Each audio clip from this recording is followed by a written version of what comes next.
Welcome back to the Protest Sports Network. It's your boy Protect with a bunch of special guests, especially a newcomer we got at the bottom.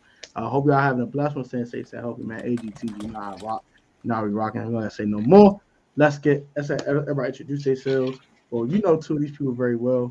We had a show together, instead of a show together, but on pause right now. Y'all know Tim and Jeris. We can go ahead and say nothing. Y'all introduce yourselves. I'm just messing with y'all. Go ahead, start with Jeris and all the way to Rico and my man John at the bottom. Y'all know who I am. You gonna do that? You funny as a mug. Y'all know who I am. It's Jeris. He has a new dance. Corner. He said "Cry Eagles Cry" in this video. That was funny. No, my name's Tim. I do play-by-plays mostly Monday, Sunday, and Thursday night, and of course every Commanders game. And so YouTube channel, the Tim Sports Talk. Come hang out. Yeah, go hang out with Tim, man. The play-by-play GOAT. Rico?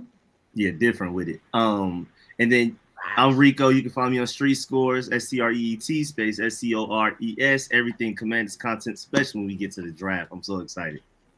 Oh yeah, okay. That's the draft expert right there. And we got a newcomer. You may introduce yourself, my brother. Please do. What's going on, guys? It is John the Dow. For y'all who don't allow me to reintroduce myself, I am a co-host on the Ballin in Burgundy podcast. Whether it's Commanders, NFL news, college sports, a few special guests, everything over there is fresh, it's quality, and we got some good things coming up. Gotta stay tuned.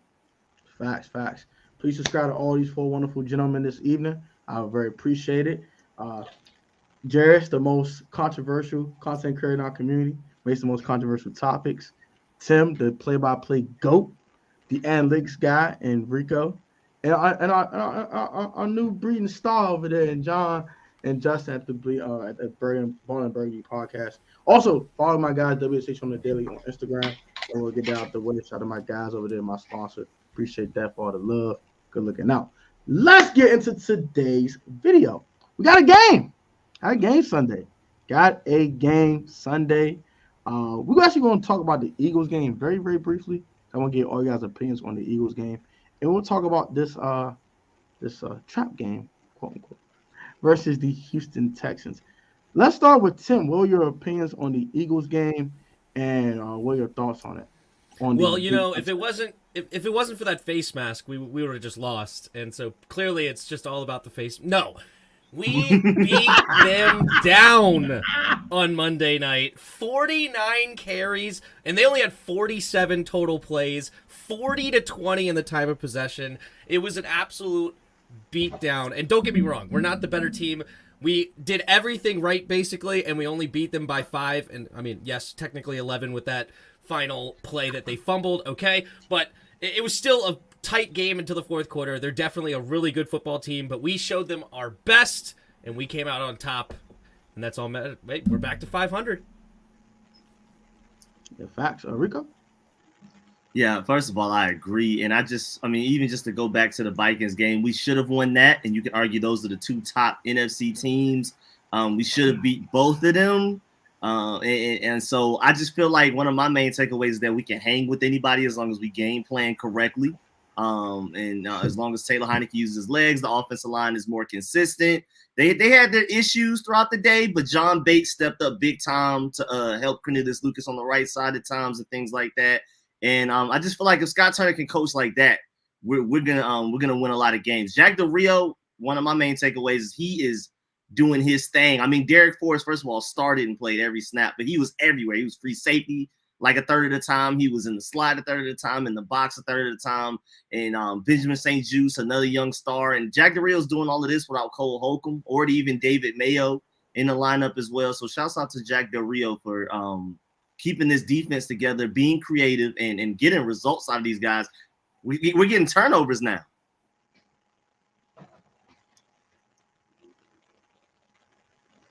We're getting turnovers, and I love it. I agree.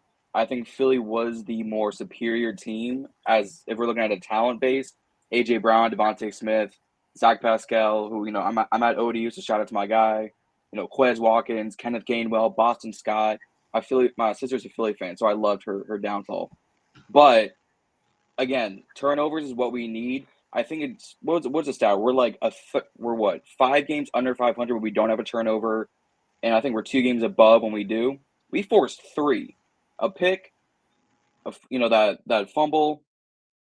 It just glorious defense. I was critical. I'll be one. I was critical of Jack at the beginning of the year, just looking horrific on the defense. I'll put my hand up. But no, they doing their thing. No, it's because he deserved it. It's not that he didn't earn the criticism, okay? He deserved it. He didn't earn. Yeah, we decided to use a man corner as a zone corner, and we finally cut him. You took forever to get it. Anyway, sorry to interrupt, but I just want to make sure it wasn't undeserved. I'm with you. I think at the beginning, I really welcomed the Will Jacks, signing back in 2020, 2021. I was like, great, lockdown corner. We'll finally get this under control. Like you said. He was with one scheme. We played another. We got him for literally nothing, a bag of chips, and it was a half eaten bag of chips. It wasn't even a full one. It was a half eaten bag.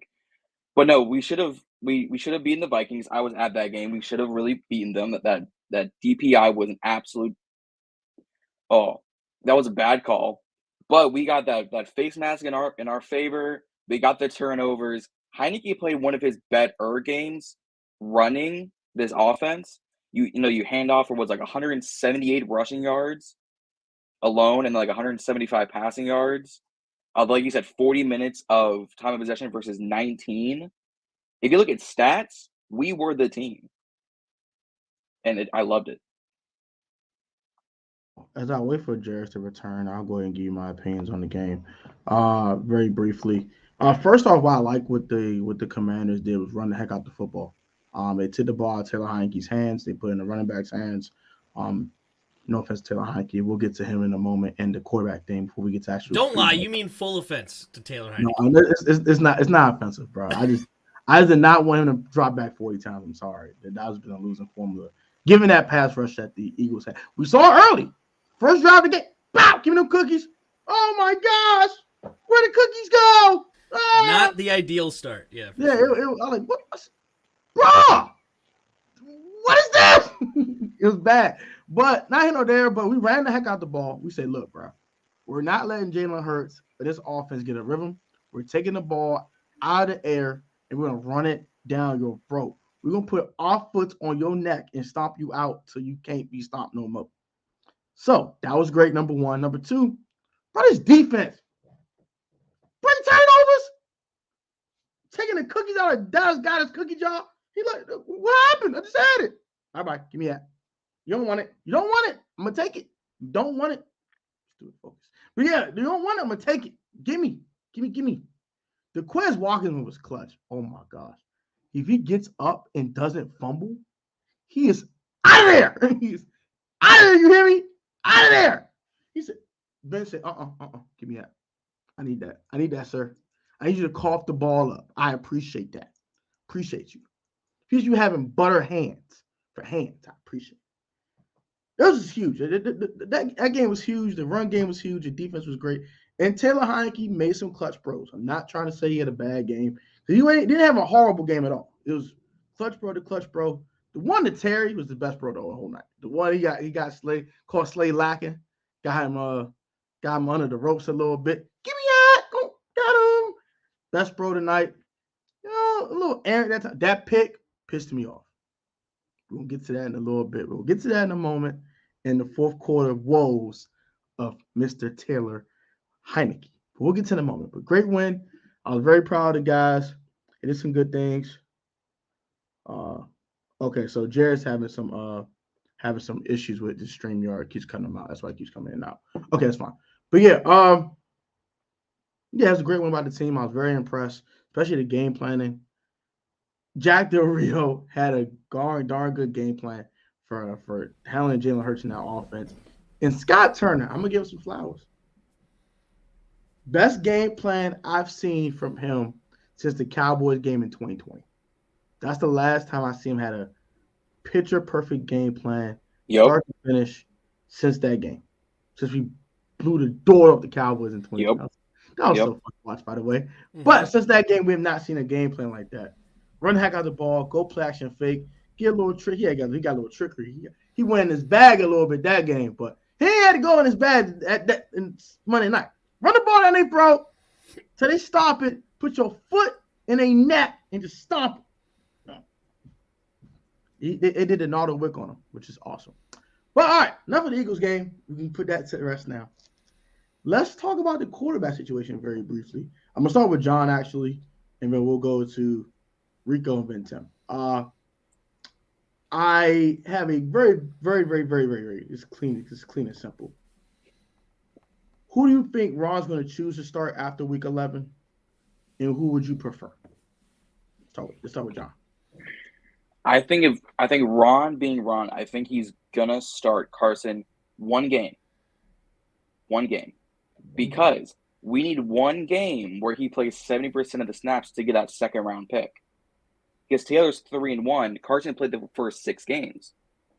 You mean he's going to play for Taylor one more game? No, he's going to play. He's going to play for Taylor one more game. And okay, you said Carson one more game, but that's fine. Okay. Yeah.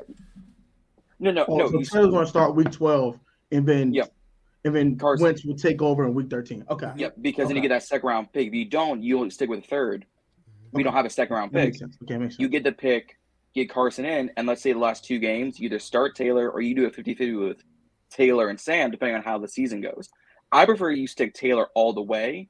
This offense just lives and breathes with this man, will play for this man. The offensive line looks better with Taylor under there. Yes, he's still getting, 2-3 sacks a game, but it's not 9 against Philly last time. It's not, like 3 against Jacksonville, whose pass rush really wasn't all that effective, but Carson stands there for 9 seconds. I would start Taylor, but knowing Ron, he brought Carson in for a reason, and he's going to milk this Carson, machine to get the second round pick and then cut your losses at the end of the season.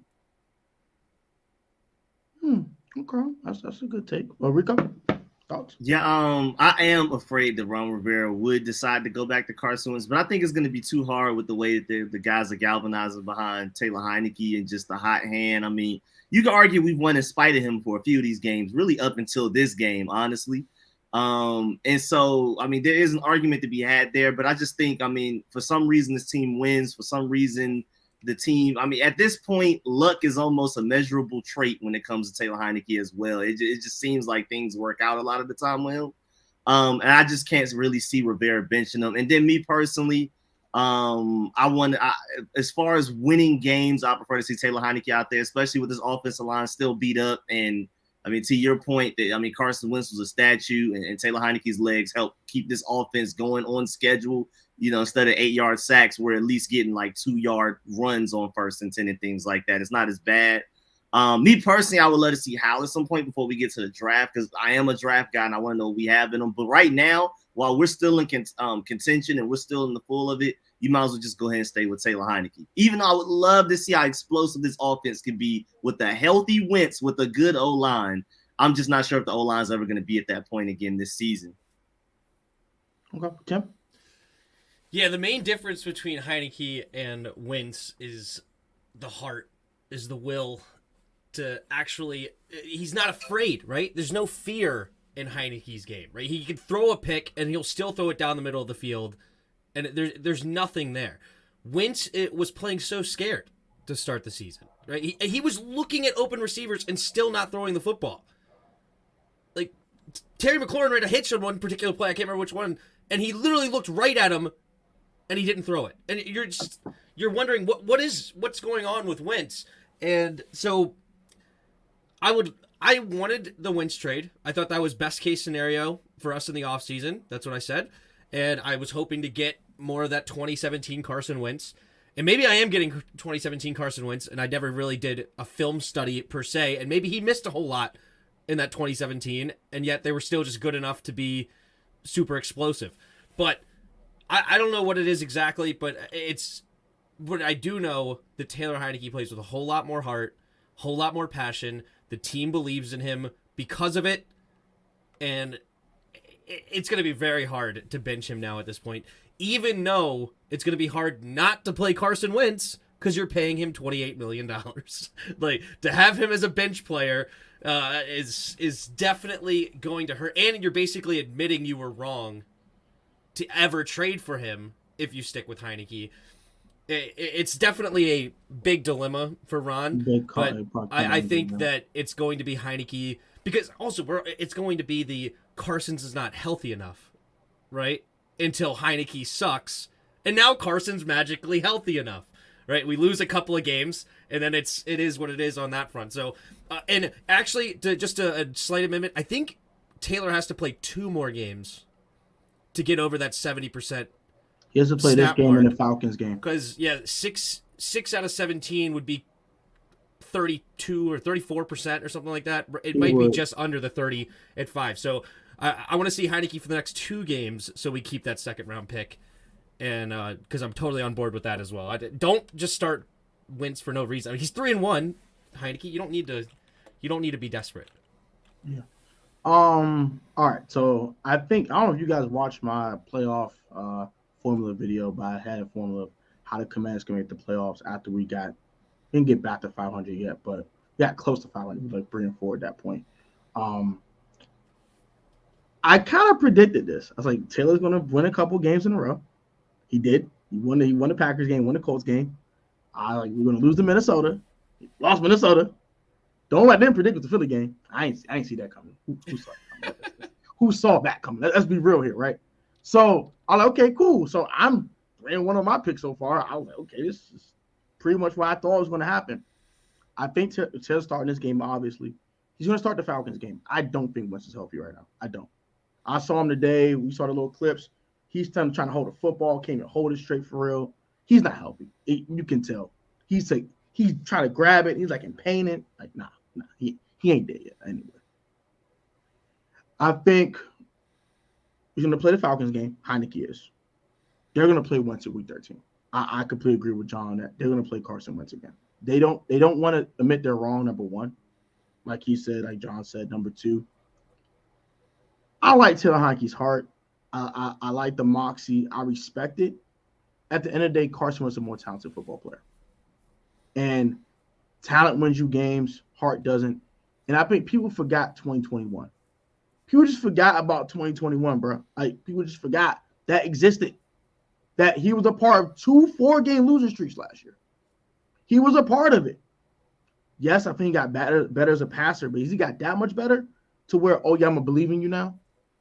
You traded for Carson for a reason. You did this for a reason. You didn't believe in Taylor Heinicke, so why change your mind now?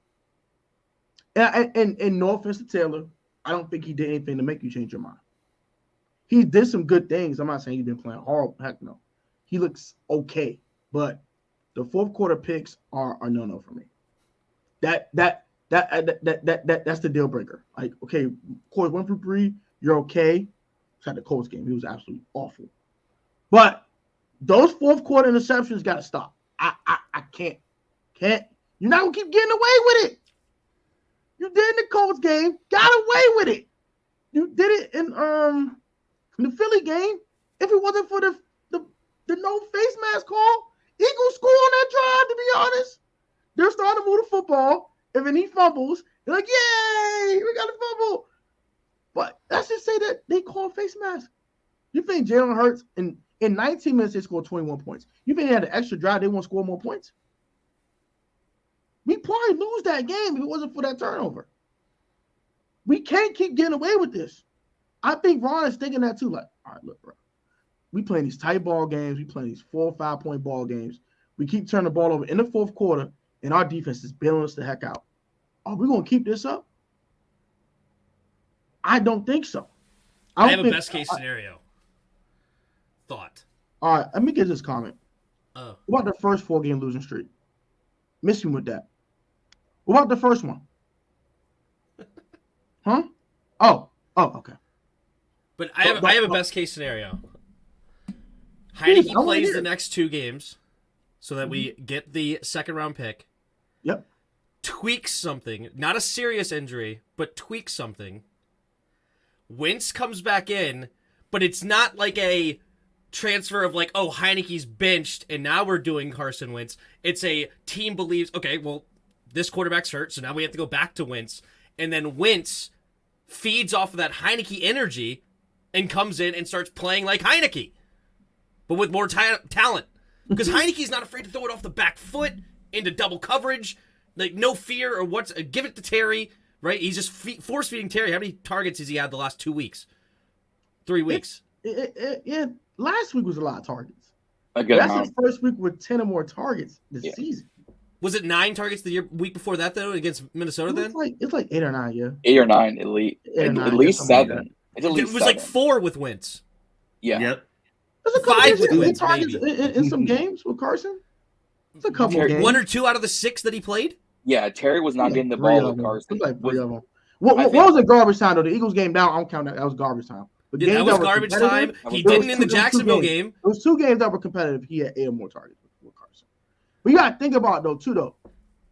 Carson has more chemistry with Jahan than with Terry. He had the don't care whole about that. offseason with Jahan. You don't Entire need offseason. chemistry with Terry. Just throw it up to Terry. Bro, You're fine. I get it. I get that. I'm not disagreeing with you, but I'm just saying I'm thinking from Carson's perspective. All right, look, I don't want to throw a bad ball to this man and get picked off. I know what this guy does. I've been working with him all offseason. I'm gonna throw it to him. Okay, But then I agree Carson with needs to be you. cut tomorrow He if he doesn't know he can't throw it to Terry. Carson Wentz needs to be removed from the premises if he does not realize that Terry McLaurin is a legit option to just throw the ball up to. Yeah. Well, Carson was also throwing to like John Bates, Logan Thomas, Amari, like all of our tight ends, our tight end university on the sideline.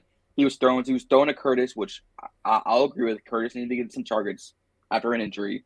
But then Jahan, JD, Gibson, you target Terry like 4 times a game with like 2 receptions. I think the That's most my yards, recollection. I gotta go look. Go ahead. I think Look at Terry last had year. 40 yards a game with Carson. He's getting like 65 or 70 with Taylor. It's like a double. Okay, I get that, and I get that. This is a small sample size this year, though. But look at the 15 last year. Wasn't it very, very, very, very, very, very, very, very, very vanishing like of Terry McLaurin at times? Did he catch a ball in the Cowboys game? I forgot he did. Okay. Let me get out of the way. He caught 4 for 20 against the Chiefs. Is it quarterback play completely, or is it play calling? Let's stop the cap. I'll go both. And The I'm Chiefs game, crazy I think, was a I'm horrible crazy to game. say this out my mouth. Come No, on, bro. I agree. Come on, But bro. the Chiefs game was horrible. We were up like 13-10 against halftime, and we do nothing. I agree. That was a bad game. But the Cowboys games, and then like some of the games against the Packers should have been the Packers last year. Why did we go like 24-7 to lose that game? He was above 500 with the Colts last year with a trashy line. Okay, please. Yes, but he had Jonathan Taylor. Okay, but he had no weapons on the outside. He had 1. Look at the Colts now. What are they doing right now? We have Matt Ryan and Sam looking. Yeah, horrible. Terry in the competitive games was only getting 4 to 6 targets. It was the 2 games that we got blown out in the first half of the Eagles and the Lions that he finally got 8 and 9. But all of those came in the second half when we're trying to scream back. Okay. He was getting like 1 or 2 targets in the first half. Now he got like 6 targets in the first half this last game. Like Heinicke is making it a point that the 3rd and 3 was only a deep shot that got intercepted because he's going to Terry. Curtis was open in the middle of the field, but he said, you know what? I'm giving Terry an opportunity, and unfortunately he overthrew it a bit, and then CJ Garner-Johnson was able to get the pick. So it's a completely different ball game right now. And as I said, like I remember vividly watching the film of Terry's open, Carson had time, Carson looks and doesn't throw the football. I don't know why. Seeing ghosts, doing whatever, I don't understand it. But it is different without Carson right now and having Taylor. It's different. Okay, another thing is different. Run the ball a lot more too. Run the ball 30%. I don't care if you run it They run twice 56. or 50 times. Throw it to Terry. Okay, I'm agreeing with that. I'm not disagreeing with that point. We agree there. Yes. I already said that. And I What agree I'm the saying offense is has this. been called better with Heinicke in it than it was with Carson. I agree with that too. I agree with that too. That's all I'm trying to say. That's it. We're more balanced of an offense with Heinicke in there than with Wentz. They try to make Wentz a volume thrower, which he's not. We knew this when we traded for him. We're fans. These idiots thought this man could throw 40 times a week. And that was my problem. That was my problem. I don't have a problem with, okay, if Tails is starting the rest of the year, I don't, at this point, I don't give a hell. Only winning football games. But what I'm saying is they failed this experiment by thinking this man was going to go out there and throw for 40 times a week and win football games. Behind a bad O-line, too. Hurt O-line. Yeah. And he's not mobile. He's not. Make that make sense. Like, you saw this man all offseason moving like a snail, and you think he's going to all of a sudden got legs? You think they put a new pair of legs on him before week 1? I did not know that about Wentz. I thought he was a mobile guy before he got here. But he was mobile. He was mobile last year. I don't know what happened. Yeah, like he is. The man was a snail. Horrible. Like, and also just simple things like stepping up into a gap in the pocket. Just step up, keep your eyes up, and roll. Like, he's backing into sacks. Like, Cosby gave up 2 sacks because he's running right into the guy that Cosby's pushing around the pocket. Let's get these comments because No, I'm just kidding. That's fine. That's hilarious. Let's get these comments though. Y'all funny. These comments are getting very interesting. Sadi Yoshi, what's up, bro? What's going on? Y'all can't catch a breath for getting sued. We're not talking about. I'm not talking this crap right now. Hey, what's up, guys? What's going on? What's up, Austin? I know him. That's why I hate Eagle fans. The amount of cockiness and toxicity I see on Discord. Eagle fans are stupid. Yeah, we have a resident Eagle fan. He is definitely talking smack. We also had a guy named Rogue Shadow in our chat for like 3 weeks. Have you guys ever heard of this guy? Has he been in your chats at all? Okay, well he was in my chat for 3 straight weeks at least. We're gonna destroy you Monday night. We're gonna kill you Monday night. That guy is MIA. I haven't seen his name since halftime of that game. I haven't seen it ever in my chat since. And he's supposed to come to my chat at once a stream and give me a 17-word comment every time about how great Washington is. That was our bet. And I haven't gotten one of a nice 17-word soliloquy. Monologue. Yo, I'll let him join the Discord voice chat to say it if he wants. Yo, what's up, bro? Houston ain't no cakewalk. We're about to get to Houston in a second. I got a punch in the mouth early. Completely agree with that. It is, bro.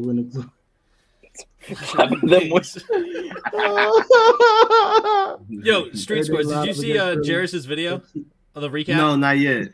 All right, you got to go look at the recap. It's actually he did. He sold it perfect. All right, I'm just gonna tell you. You should go watch it because it's funny. But he sold it perfectly. He's like, "Hey, Eagles fan, I got to dance for you," and I had no clue what was coming. And he gets up and he goes, "Fly, Eagles, fly! Cry, Eagles, cry!" And just starts flapping his wings right after the ball. The first time against the Get that out of here! Do a little kick jump. Get that out of here! It was funny. It was good. It was good. That's funny, yeah, for sure. No slip ups. Literally bring home this dub. I would love to bring home the dub, man. I'm watching UVA. We're watching UVA game. All good. Hey, Tim, I don't see Rogue Shadow. He ran away. D-Force and Curl need that range with McCain out in the slot. We're going to talk about that, too. The whole McCain and slot thing, too. I'm scared of Turner. Thinks we're so much better than Houston, who loses his mind and goes after week 2's game plan. I hope not. That'd be so stupid. Plays Wentz. I don't think he can set the president of bench a player due to injury. It's an interesting conundrum. I can't lie. We won the first 2 years ago. Houston had the last 3. Don't get cute. Play to win the game. Awesome is what it do. Wentz holds the ball too long. We don't have Trent Williams and Brandon Sheriff anymore. His line breaks down. You didn't get the ball. I actually want to go back to that other comment. I disagree. I'm actually on board. Wentz needs to be benched. He needs to become a team player. If him getting benched like ruins his time and he just shuts down, then he needs to be cut anyway. I would love for him to be a healthy contributor of helping Heinicke, Heinicke, combined his first name and last, Taylor Heinicke, and start to actually get into this locker room and get behind Heinicke like everybody else is, and then build. And then if Heinicke goes down, this is what I'm talking about. If Heinicke then goes down on just a tweak, because I want him as a backup for the playoffs, but if he goes down with a tweak, then Carson comes in and he plays with that same fire and same energy, and the team gets behind him, sky's the limit because that dude is more talented. I agree with you there, Protech. I don't think anybody disagrees. That's all He's I more was trying to say talented. at the end of the day, bro. I just want the most talented 22 on the field. That's it. Yeah. That's it. I understand the fire, the passion that Taylor plays with, and I understand it. But we cannot ignore last year. There's a reason why they made the trade in the first place. People just ignore it and just say, "Oh, that didn't exist." No, you can't ignore that. Like, I don't understand that. That's what pisses me off and makes me mad, bro. It's like they just ignored it, like they never existed. No, it existed. Keep one. Y'all said this last year when we had that 4-game winning streak. Yeah. Well, with the point about not having a Sheriff and Trent Williams, I agree. We also don't have Eric Flowers anymore. He's still out in free agency, which is odd because that means there's something wrong with, unless he's just enjoying family, which then by all means enjoy your family. You know, kiss your loved ones, say I love you, hold on, because tomorrow ain't promised. But if he's healthy and willing to play, I'll give him $6 million right now. I'll take it out of Carson's contract. Give me $6 million and give me less than 6 sacks these next few games. We're good. Yeah, promise you, facts. Yep, it's not like a bunch of players on offense and defense. We can decide to play well. So it's a 4-game winning streak. Come on now. We had so much going against in 2020. We were not that rattled with injuries until the COVID thing happened. Let's stop. Chase got hurt. Okay, Chase had 1.5 sacks. What are we talking about here? Yeah, it was 1.5 sacks within one of the first 10 games. Let me ask everybody. Am I bugging or am I making valid points? Am I tweaking? Say it now, please. If I'm wrong, say it now. No, I'm with you. These injuries did not happen until COVID year. I agree. 1.5 sacks. Was it through 10 games? And then he got injured?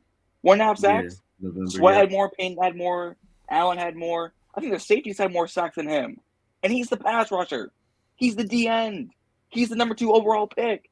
And 1.5 sacks? I could see my fat ass having to go get more sacks in 5 games than he did. And I'm fat. I'm fat. I agree. 1.5 sacks.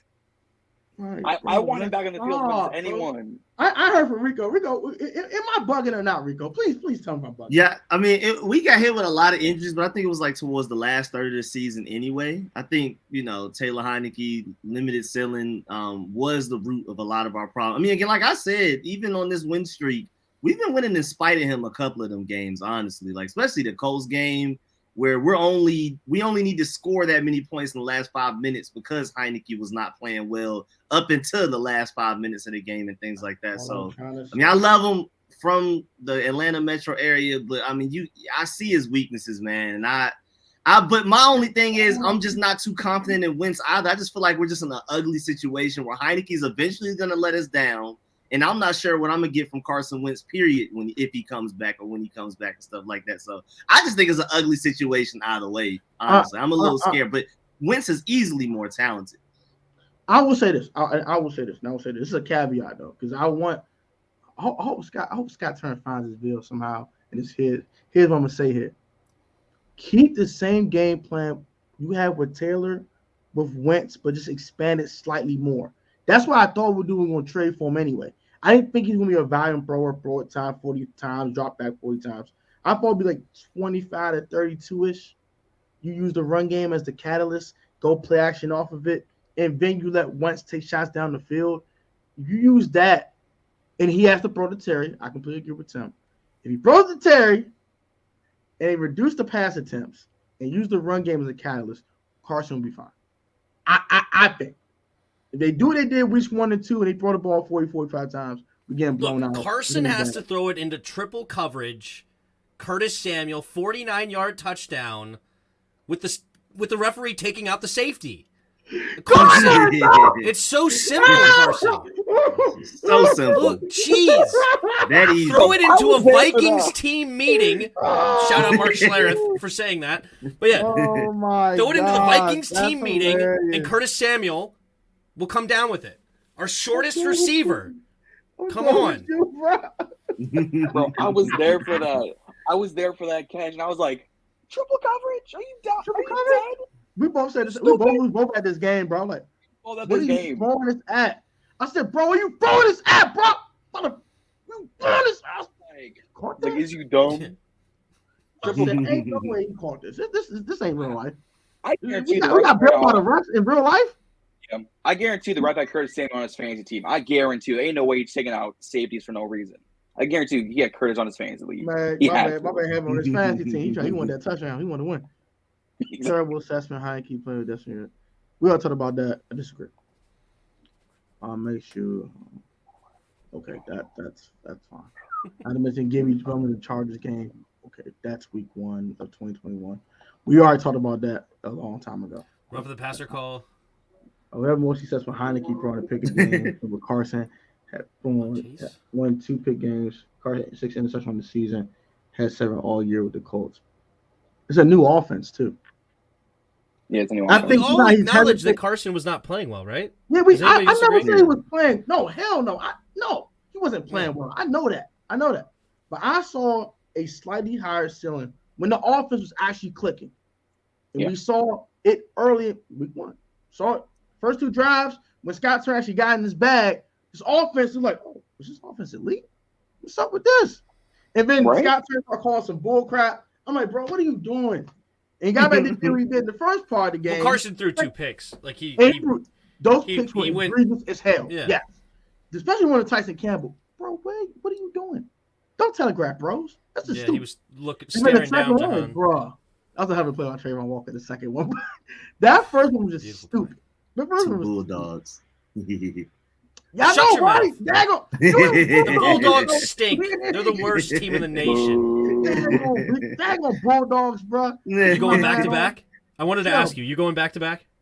I believe so, honestly. The only team a little worried about, Ohio State a little bit, but I just feel like they're one-dimensional. See, you're overlooking LSU. LSU about to take you down. LSU, overlooking Tennessee, overlooking TCU. Wait, they already destroyed Tennessee. Tennessee's some trash.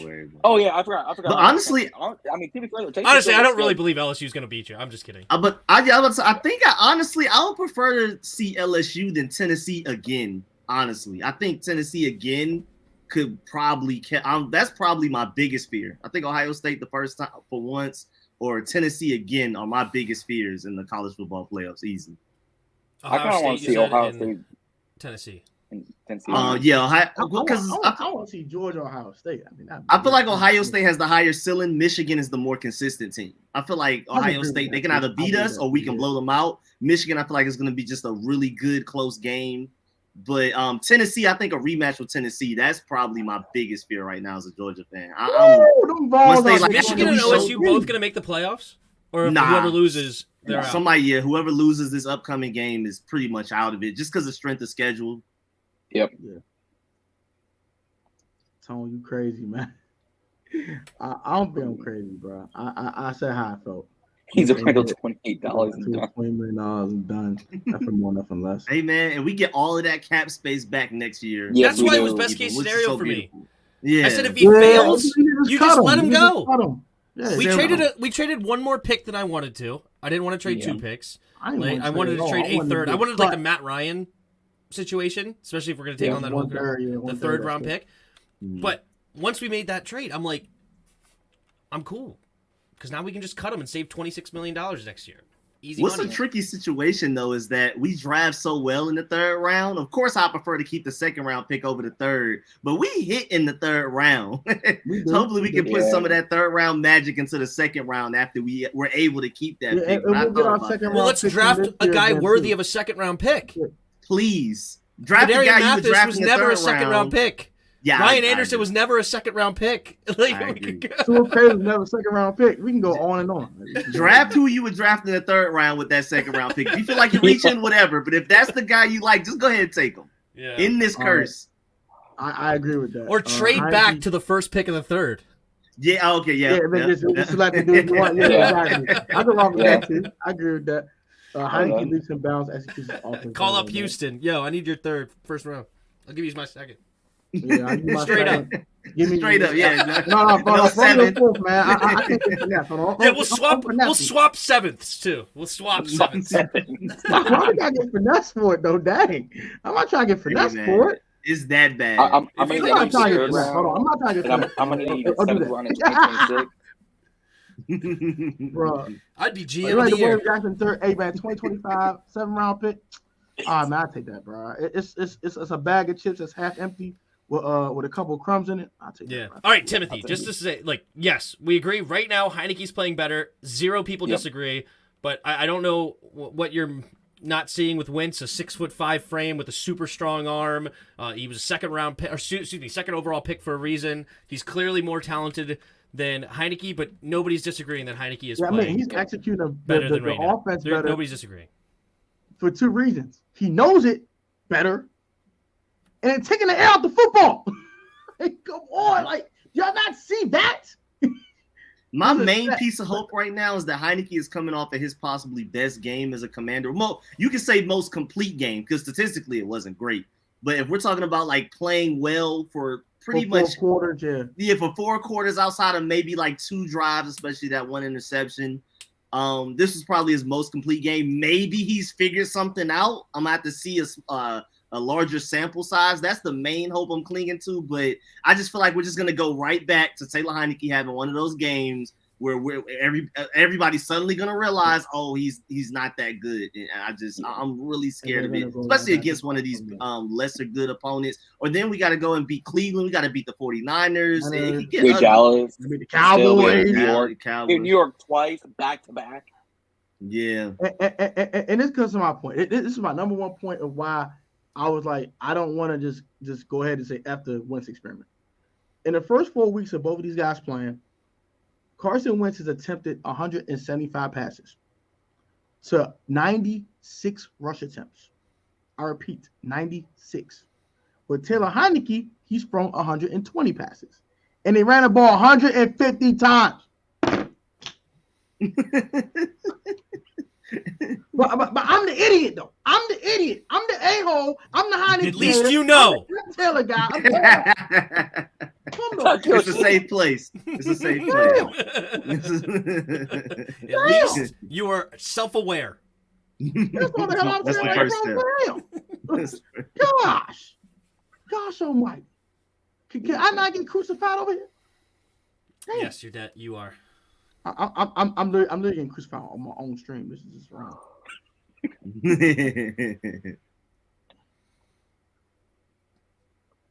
All right. Yes. He's a walking stone. I agree. I agree with that. Now we do it. I saw it in camp. Bro, in camp, in practice. Me and Rio sat there and watched this. Me, Rio, Jalen Morgan, and all their homies. We sat there and watched this man practice. They did a zone read. This man ran so slow, bro. I said, this man can't move no more. No, he's just tall. It looks slow. Long strides. No. Yeah. You're not trolling me now. We're not doing not seeing it correctly. Slow as hell. All right. Optical illusion. Yeah. Yo, you're looking at Tyler Heinicke's little legs churning, and then you're looking at 6'5" real man legs, and they don't look as they're getting actually some stride. It's a prance. All right. Yeah, Taylor Heinicke. You're funny. Carson's probably wearing prosthetics at this rate. Now, Wentz moves like the little pieces on that old electric football table, the little thing that would vibrate real loud, and they would kind of move automatically. He moves literally. Hey, dude, what's up, bro? Cry. He's a statue in a new offense. The sample size is too small with this horrible interior offensive line. How do you feel about the offensive line, Rico? Or John? Whichever one. I feel like it can be good when healthy. I mean, we're still playing technically with our 4th starting center in Tyler Larsen, even though he's technically kind of the 2nd string. We saw Samuel Cosme. That was weird coming in and out of the game for Cornelius Lucas. And then, the second we pulled Samuel Cosme out, Cornelius Lucas got a false start. And then a few plays later, the sack that almost, they kind of pushed us back out of the red zone a little bit. And then I'm still not a huge fan of Andrew Norwell and Trey Turner. I just feel like it's kind of like a only matter of time type of thing. So I'm not very confident. I feel like they played better this past game, but it would be nice if we can get a lot of guys back healthy, but I'm not sure if we will. So I'm a little worried about it, especially guard-wise. I think they're horrible. Go ahead, John. Go ahead, John. Everybody get your opinions on it. It's pretty bad. It's pretty bad. Justin and I have been saying this between Ballin and Burgundy, and then when we were on Command Central before that dissolved, is you get rid of Eric Flowers for nothing. You don't sign him back. No one signed him back. You bring in Norwell because he knew Ron. You bring in Trey Turner, who Pittsburgh didn't want. Cosme was hurt. And then Tyler Lawson's in back and forth. Who's your best piece? Who's the guy that's going to stand there and said, we need to step the fuck up. We need to block for these guys and give them the room to run. No one's stepping up. There's a reason why there's a captain's patch on a wide receiver and not an offensive lineman. Except for Charles Leno, who's still trash. Is Leno a captain? I think you might be right, but they're Leno's the best one. He's also not very good. Like Leno's the I don't best know how. one. That's not saying much. I don't know how PFF somehow rates Trey Turner 20 points higher than Sadiq Charles.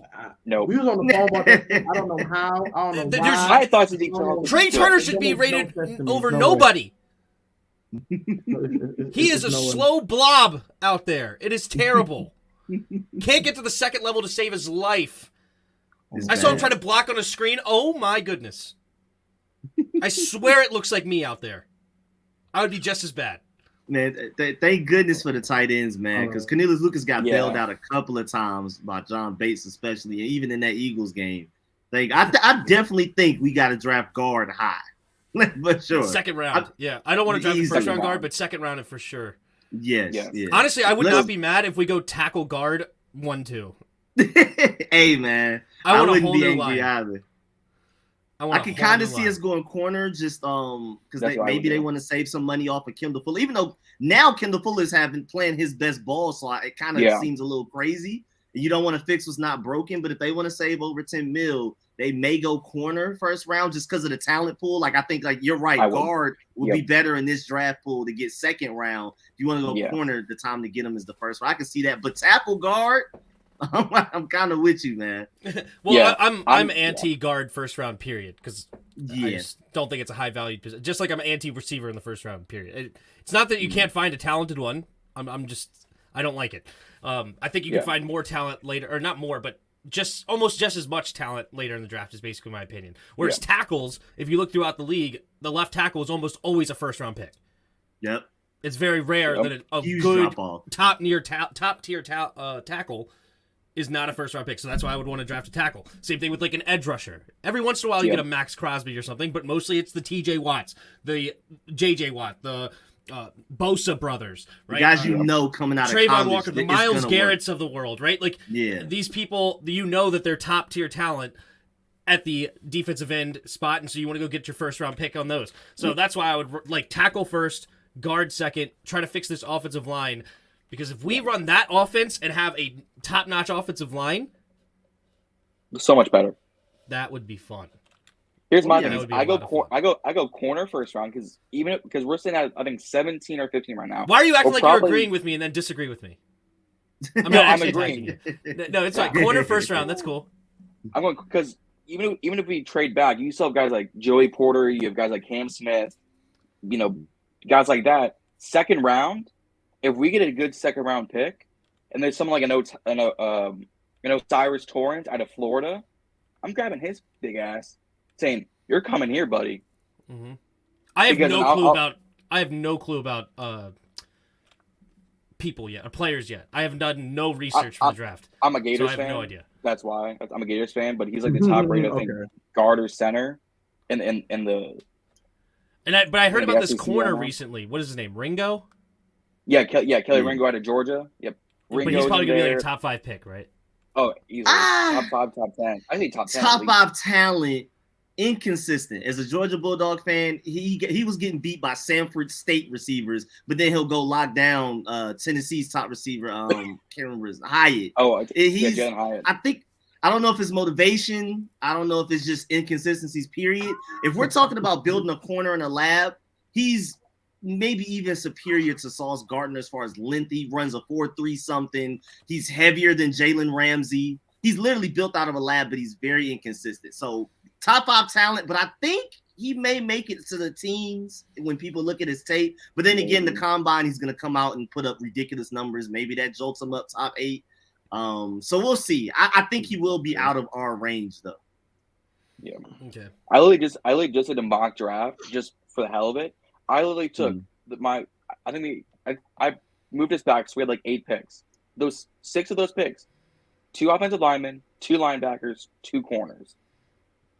like corner. We don't other have tackle, linebacker problems, okay? That's why we didn't draft one or sign any. Our linebackers are fine. Perfect. I mean, if you go, No, they're not fine. I'm just kidding. They're not fine. I agree with Tim. I don't think we find out linebackers. Perfect. But if you re-sign Cole Holcomb and you stick to the 4-2-5, then you probably won't draft another linebacker. We're running You a guys 5-1-5 at times, actually. 4-3, then you gotta draft another linebacker. You have to. You probably heard this, Rico. Yeah. That Jamin has the green dot now? Yeah. Yes, That's sir. interesting. That's great. That's what we were That is hoping the first interesting. season. Then we kind of lost hope after the first season. We were like, Man, nah, they he'll would've never be able to loved handle that. this shit, though, bro. But now That's he's good. stepping up They've big been time. I nice, mean, man. Jamin Davis is the only linebacker on the field at times. We're running like a 5-1-5 at times. Yeah. Really. That's But, huge. like, Because the you other know, option is John Bostic. Yes. No one wants to see him. I don't want to see John No. Bostic. I agree with that. He looks all. the part with the black Man. visor. There's only He one looks reason why we the brought him back. It's only like me, Justin, and our good buddy Nick. We didn't Bruh. talk with Logan Paulson, the analyst for the Commanders. The only Yeah, I reason we love brought him Logan back Oh, was because he was a former mm. Commander football teamer. Yeah. Shirt made of skins. Really, the only reason why is because he knew the play calling, he knew the scheme, and he was in the defense last year, and he was cheap. Like I think not even $1 million. Really, the only reason why. Oh, 'Cause you got- yeah, I'm aware of why. Yeah, because Ron Rivera loves his dudes. It's Oh, yeah. That's his Once brother. he shakes your hand, you're in. It's a club. You're in it forever. It's like the secret society. yeah. Yeah. Yeah. It's Sonic handshake. You're here forever. Exactly. Welcome to the Ron Rivera secret society. Nice to meet you. Lifetime. I'm sure John contract. Bostic's very much a yes man to Jack and Ron. I'm sure. Oh, yeah. And it's actually not a horrible. It's not a bad thing. I'm not. I know we're kind of hating. It's good to have good locker room guys, especially in those role player Yes. roles. So, but I wish it just wasn't John Bostic because I really Yeah. do not Oh, like I him wish it was specifically. AJ Klein or someone else. Anyone but John freaking Bostic. Klein, Yeah. AJ Johnson, who was out there, AJ still out Johnson. there. It's anyone but this dude, bro. Like, come on, bro. Like I would watch him just vacate his zone last year, and it'd be nuts. He can get guys in the right position apparently, but except for Except himself. for him. Yeah. Pre-snap Hey, God go. was terrible. Dude, he I double watched teamed the this flat on video. 3rd and 18, bro. How do you double I team don't know the about flat on 3rd and We- 18 we- or we're not 3rd doing and that 16, no more. whatever We it gotta do is? this no more, Tim. We gotta do this no more. I will choke him. I want you to choke him, bro. I will I walk was up so on him, bro. mad. He You makes know, everybody he actually, covers look like the main character in a Disney movie. Like it's just meant to win. Like they gotta win. My man, They gotta win. My man is a main character. My man is a side character of an anime, bro. My man said, "You gotta win, bro. Literally. Here, bro. Supporting Here, bro. character. You win. You win, bro. You win." I got something for you. Go deep. Go. I'm still here on Y'all the bench, watching but you so keep bad, I going. dropped my mic. I'm tired of talking about him. I dropped my mic because of that man. Tired of talking about that fool. I dare you. Hey, if you dropped your mic because of that, man, that's the best defense he's played all year. Get out.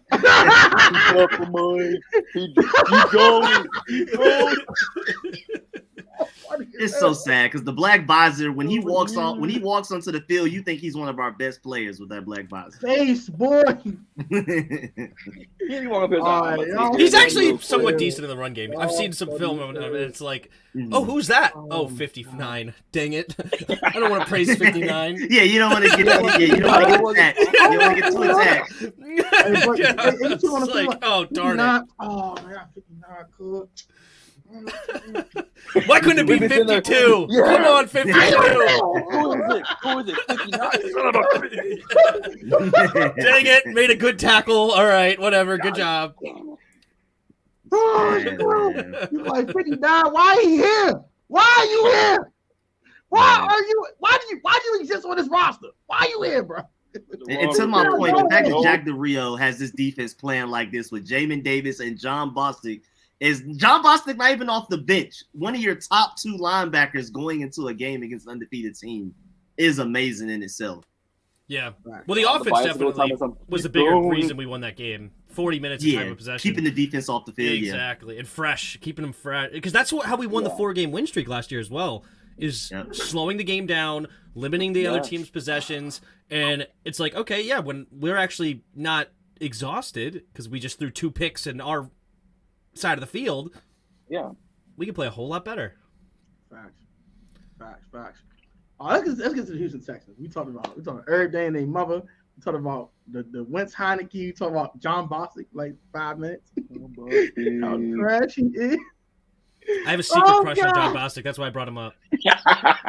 I'm trying to play hard to get. I'm acting like I don't really like him, tonight, but he's actually my favorite. You funny as hell. No, he's not. Tim is hilarious, man. Tim, you're a funny guy, bro. This is why we love Tim, man. Tim is hilarious. By the way, give my man a 4K, man. My man like 70 away. Please just. I'm getting there. I'm close. I'm on. He's close. He's around the corner for 4K. So just go ahead and hit somebody. You know, but if Street Score shared one of my videos, maybe I could get there. No, I was kidding. Yeah, Street Score. Share my videos. Share the whole community. Dude, wait. Him? You, him, and Rio growing? I ain't sharing my video. No, it's my fault. I should have Rico on my channel. And Rio share y'all channels going like this. I ain't got share my videos. Actually, one thing that Jeris Corner showed me that I never knew existed until I went on his stream. He has something to where it like streams on multiple channels at the same time. It's like a website that like it would throw it on mine, it would throw it on yours, and then like the comment sections for both merge. Oh, StreamYard. That's what we're using right now. No, it's like it was like something else to where like it actually streams on my channel as if I hit the go live button. StreamYard can do that, but you have to give you would have to give your channel information to ProTech to add it in to add it in there. So you basically like because he could stream it to mine because when we were doing that uncut show for a couple of weeks. Yeah, he was streaming it to mine there too. But StreamYards can't do that. I'm gonna click on one day. Okay. But I think you have to pay for premium. Okay. I think you have to pay for the premium service. Y'all got followers for streams. We're still building. We don't stream just yet. We're still building. Y'all got people for that. Hey, bro. We got people for that. Left hand like people is me. That's who the people are. Looks like we got a whole team with businesses. Let's go get to this game though. Hey, y'all funny as hell. But I derailed it again. I apologize. I promise you, one day I'm gonna just stream on Tim's channel. I'm gonna just do it random. I'm gonna hit his channel link. I'm gonna just do it. And Tim's like, "Who the hell's on my channel?"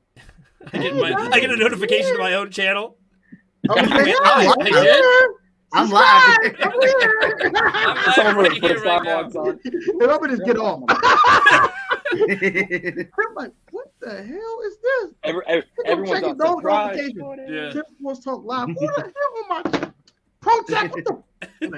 I'm sorry, bro. I just want some subs, bro. That's all I wanted. Oh man, I won't do that. I'm just kidding. All right, let's do it. Let's get to the Texans game. Let's get to these.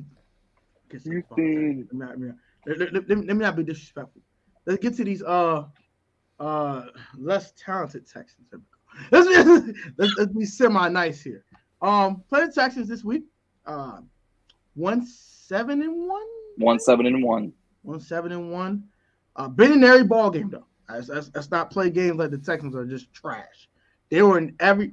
They actually should have beat the Eagles. Honestly, they were in there. They was in that ball game, but they in every ball game. Davis Mills is a little inconsistent of a quarterback. Brandon Cooks is a dog, even though he wants to get traded, and still don't want to play for the Texans anymore. Even though he cannot get traded anymore until next year, but he don't want to play the Texans no more. So it took his captaincy away from him, which is interesting. Damian Pierce is an absolute monster. He's a problem. He's a problem. Gator and right I like some Jalen Petrie over there in Houston. And Derek Stingley, I think, is out. He is confirmed out. No Stingley. So this is an interesting game. We're going to talk about the Texans for a little bit and what you think about the team. And then we'll go ahead and talk about keys to victory and all that stuff. I'm going to start with Rico. I haven't heard Rico in a while. What do you think about this Texans team? Do you think it's going to be a dogfight this week? Do you think we want to just go in there and just take care of business, get them out of there? Second quarter blowout, kick back and relax and eat snacks? Or you think about in the fourth quarter when we sweating like, are we going to lose? Oh, yeah, that's our brand of football. I mean, I can see us maybe by the end winning by like 10, maybe like 14 points or something. But I think at least through 3 quarters, we're going to be biting our nails, and I can see us keeping this close for no reason because we're definitely more talented. I mean, I can't even think of – I mean, I love Jalen and Derek Stingley's out. I just can't really see how their secondary can keep up with Terry. With all of the talent that the Eagles had, and Terry was wide open pretty much every play he wanted to be, I just think there's no excuse. And then you have Taylor Heinicke that's willing to throw it to him even when he's double-teamed. So I think Terry's going to have a monster day, and then that feeds into the run game. That's why, I mean, the Eagles were so worried about Terry. That's why we were able to run the ball as much as we wanted to. I think we could do the same thing against the Texans. And I just think, I mean, I think the only reason, honestly, the Eagles are a more talented team overall, but the game we played and how much we dominated them on both sides of the ball, the only reason that game is even relatively interesting is because of Jalen Hurts, honestly. They just don't have Jalen Hurts. So I think we should blow them out, especially if we play like how we played against the Eagles. But I just think I don't think it's necessarily like a trap game type of thing where we're just going to play way worse. But I don't think we're going to play up to the hype that we had going. Because that Eagles game, you can see it even in Jonathan Allen's pregame speech. There was just a different level of we need to get our stuff together, a certain level of urgency. I'm not sure if they're going to have that against the Texans. I think we win. And again, I think it could end up being a double-digit win by the end of the game. But I think through 3 quarters, it's going to be relatively close, especially if we don't handle the Dameon Pierce situation early. Tim?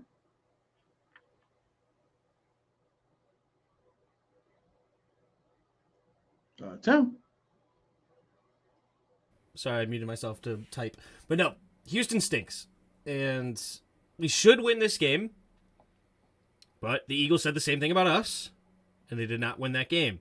So, obviously, the biggest problem on this team is clear and obvious. It's not breaking any news. It's Dameon Pierce. Dameon Pierce is the biggest, huge. He's their only shot of winning this game is letting him get loose, and then Davis Mills can hit the play action and try to find his receivers open. That's we know the game plan. Can we stop it? Now we match up well. We should stop this team because one of our better parts of our team is our run defense, right? Yeah. Jonathan Allen, Deron Payne inside, of course Montez Sweat on the outside. I don't think Chase is. Did you confirm Chase is not playing, Rico? It looks like he's not playing. Yeah, which is fine. And but yeah, James Smith-Williams, of course, is still there as well. Ridgeway can get it after it in the run game. He's the one that caused the fumble on that face mask play.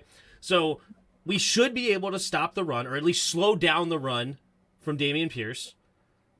And hopefully we do the same game plan that we just did against the Eagles. Run the football. I think we should even have a better time running the football against Houston because they're not a very good football team. And continue to I hate our offensive line. I think they're terrible, but it doesn't matter. If you commit to the run, we should be able to find guys open because their secondary is not any good, especially with Derek Stingley now out. But it scares me because the last time I predicted a easy win, it was the Lions and we got crushed. Right? I mean, we made it close at the end, but we know we got crushed. And I said I thought we should have won that game. I thought they were terrible. Turns out everybody else thinks they're terrible too because they kept losing games afterwards. Of course, they beat their in-division opponents just recently with the Packers and the Bears, but they were 1-6, I think, at one point. 1-5. The only win was us at one point. So it does scare me because when I'm usually confident, the NFL likes to freaking hit me down like I'm a whack-a-mole and say, no, go back down to your hole. And I'm hoping that I'm just a jaded Washington fan, and we turn out and we just come out and win this football game. Because if we don't, we aren't who we were hoping we were. Big time. John? And I'll give my thoughts first. No, I agree. Trap game isn't the right word for it, but we like to play down to our competition. We don't really like to play up. Our secondary should be able to lock down because these are starting receivers. I pulled it up. Brandon Cooks, dog. Nico Collins, okay. Chris Moore. Right now, Nico Collins. Nico Collins was at least limited. So Sunday, I think might be playing. We're gonna look at it right now. Let's do it right now. Yeah. He was limited on Wednesday, full Thursday, and Friday. All right. Well, there it is. Here right here. So no Cole Holcomb, no DJ, no J.D. McKissick, and no Amari Rodgers. That's fine. No Hewitt, and no Derek Stingley. Stingley. Oh yeah, all right. Nico Collins is playing. Yep. So Nico Collins, Chris Moore, never heard this man in my life. Philip Dorsett, he's been around, and they just picked up Amari Rodgers out of Green Bay, the guy who couldn't catch a kick return to save his life. The punt return, The punt return. I got hands just for decoration. So we should be fine because they still don't have John Mechie, which I wish John Mechie nothing but the best. I hope he's healthy. I hope he in week 12. Woke up from the cancer, yeah. In week 12, have at it. In week 12, exactly. Go crazy. Exactly. And then their secondary ain't nothing because with Stingley out, now they're starting corner next to Steven Nelson is Desmond King. Guys who've been around the league a hot second. So Curtis, Jahan, Terry should pick apart this defense. But knowing us, we're gonna find a way to lose this game. We're going to find a way, knowing us, because like I just said, we like to play down to our competition. Mike Tomlin did the same thing with Pittsburgh. They'll play up to the competition, and then they'll play down to their competition. That's why they lose so many trap games. Like Jacksonville, they'll play down. We play down all the time. That's my thing is we should be able to pick apart this secondary, get through this O-line, who they improved with Kenyon Green, Titus Howard, guys like that. We should be able to eat this offensive line apart. Larry Tunsil. Then, if we don't have more than 3 sacks and 2 picks, I don't see us having a good time. Yeah, I mean, just to add to that too, if there were one game I could find on this schedule where we should be able to score 35 plus points on offense, I would pick this game. But just to your point, you know how things go with us playing down to our level of competence. But if I had to pick one game this whole season where we can legitimately score 35 points purely through offense, it would be this game. So there's just no excuses. Yeah, it's this or it's Atlanta because A.J. Terrell is still 50-50 with his injuries past 2 weeks. It's this or Atlanta. Yeah. We put up 27 against Detroit week 2. Yeah. And then this was the first time we put up more than 20 in the past 5 weeks. Yeah. Or 25 in the past 5 weeks. Yep. I agree. It's this game or it's Atlanta. We should be able to put up 35. We won't because we never seem to be able to get down the offense, down the field that fast, unless we're chewing clock for 40 minutes. Which, if we do that again, then I'd say we're good. But we need turnovers. We need sacks because we are desperate. I'm gonna say this. This is one thing I'm worried about with the Texans, and it's actually not what you think. It's not Dameon Pierce. Jerry Hughes has the fountain of youth. This man has been going 8 on every left tackle he's played against. Charles Leonard's gonna get his whooped Sunday. No censoring. He get his ass whooped Sunday. 7 times a Sunday and 7 times on Sunday. Charles Leonard sucks. He might get his ass whooped for 60 minutes. That's what I'm worried about. I'm not worried. Dameon Pierce is definitely a problem. Our run defense is good enough. I'm not as concerned. Jerry Hughes is going to be whooping Charles Leonard's ass all damn game. Just chip. And that's what I'm worried about. Because if you have to get to a point where you have to drop Taylor Heinicke back to throw the ball, he's going to have Jerry Hughes in his face before he blinks. What are you doing here? Leno, what the? Bow. Yeah. I'm like, oh, God. God forbid he goes over to Cornelius' side. Don't get me started. They both might get their ass. Yeah. Well, that's what I'm concerned about. That's my number one concern. Because y'all saw the primetime game. He was whooping. Who's the left tackle for that? Jordan Mailata whooping his ass. Whooping his ass like he stole something. If he Mailata's a good. Whooping Lane Johnson's ass. I said, damn. Our tackles ain't that. Oh, gosh. Oh, God. I watched the game like, oh, gosh. We got to play him in 2 weeks. 8 sacks on the season. That is tied 6th. Yes. Hughes has 8 sacks. That is tied 6th in the NFL right now. No one brought it up, though. That was my number one concern. I was looking at it. I was into this game is Jerry Hughes, bro. He's going to be a problem. I'm petrified. With that. I can't I'm petrified as hell. Hey, Taylor, run for your life, bro. We just gonna have to do what Clemson did versus Ohio State when Chase Young was still there. Just run everything away from him. Just whatever side Jerry Hughes is on, play action bootleg the opposite way, run the ball the opposite way, move the pocket the other way. Because who else do they have? Double team. Because who else do they have? Let me look. Jerry No, Hughes. They have. Not that I can't look at. That's it. I don't think. My point is, like, Collins is there anybody sorry. worth mentioning after that? I mean, that's about it. Like, It's him. Jalen Petrie is a good safety, but he's. Well, I'm talking about as far as like getting after the quarterback, but like Oh. in their front seven, as far as that, like, it's I just- don't know. We should win this game with ease. It really shouldn't be close. Yeah, well, there's two starting left DNs. They're questionable with Rasheem Green, and then Jonathan Greenard is on IR, so that's their whole left side really gone. And they only have an extra right DN or two extra right DNs. They got to move to left. But no, I agree. It's Hughes or Bun. and Friends. and friends. It's Hughes and company. It's Hughes. Dun dun dun dun dun dun.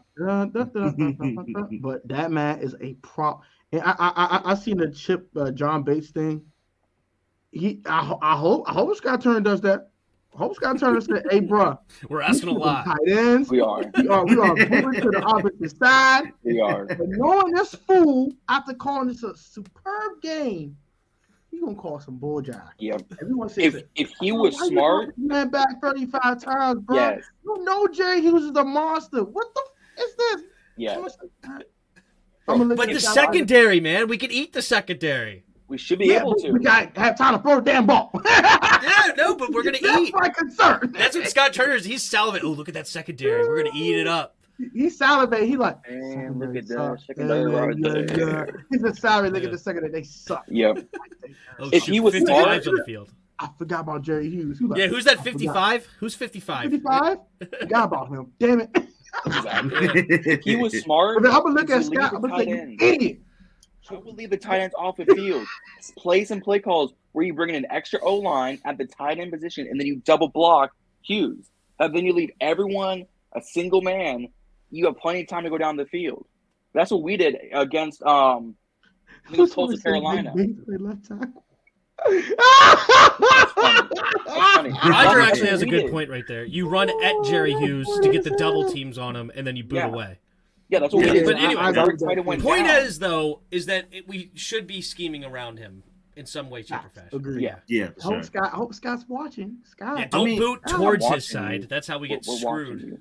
Honestly, for Scott Turner, he needs to be looking at this like this is the game I need to like go crazy and Go start in my putting together a bag. resume for a head coaching job. Like this is one of those games where like Imagine. if I Go in my can bag. Imagine. somewhere else, you know, Oh. trying to It's either that or it's all right, all God right, bless all right. Let me get out of Matt. here.